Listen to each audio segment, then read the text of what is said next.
Hey everybody, welcome to another episode of Digging into God's Word. This week we're looking at the readings for the fifth Sunday of Easter. It's also a special week because this is our 25th episode of Digging into God's Word. The time's sure flying by.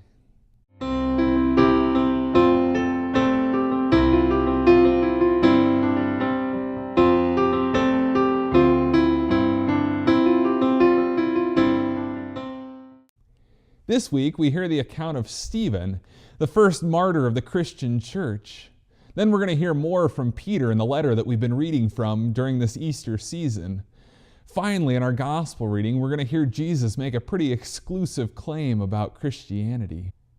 But first, just a quick reminder that I want you to send me your questions. If you have any questions about the readings that we've already covered, this reading, or any of the readings to come, send them to me, Facebook, Twitter, or email. Look for all my contact information below. That being said, this is next week will be the last Sunday in Easter, and I've included those readings below too. Take a look at them and send me your questions. Our first reading this week comes from Acts chapter 6 and 7. And the story of Stephen is a pretty long lesson, but the lectionary editors have cut it down to some of the key elements. We start in Acts chapter 6 with a problem. The Gentile widows were being neglected in the daily distribution. If you remember from last week, we heard that the believers had all things in common, and they were providing for each other's needs. Apparently, there were some issues, and some of the people weren't being helped like they were supposed to be. The apostles realized that they needed help, that they needed people to focus on caring for other people's physical needs so that they could continue focusing on preaching the gospel. So they picked a few guys to help them out. One of them that they picked was Stephen. As they continued to work at spreading the gospel and caring for each other, God continued to draw people to Himself and continued to grow the church. Not everybody was convinced by what they were preaching, though, and some started fighting with Stephen over the message that he was proclaiming.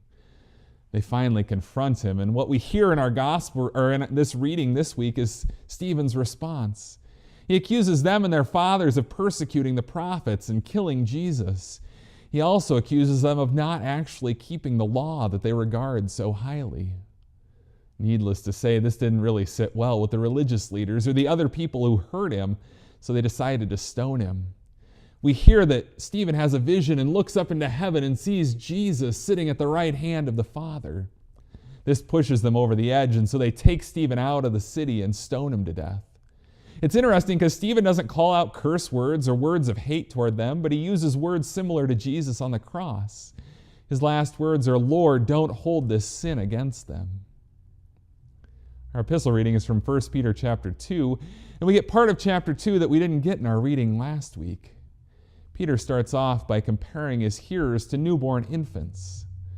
We may hear this as an insulting phrase, but he's talking about growing in faith, and just like an infant has to start with milk before transitioning to solid food, in the same way spiritually, we have to start off with spiritual milk before transitioning to spiritual food.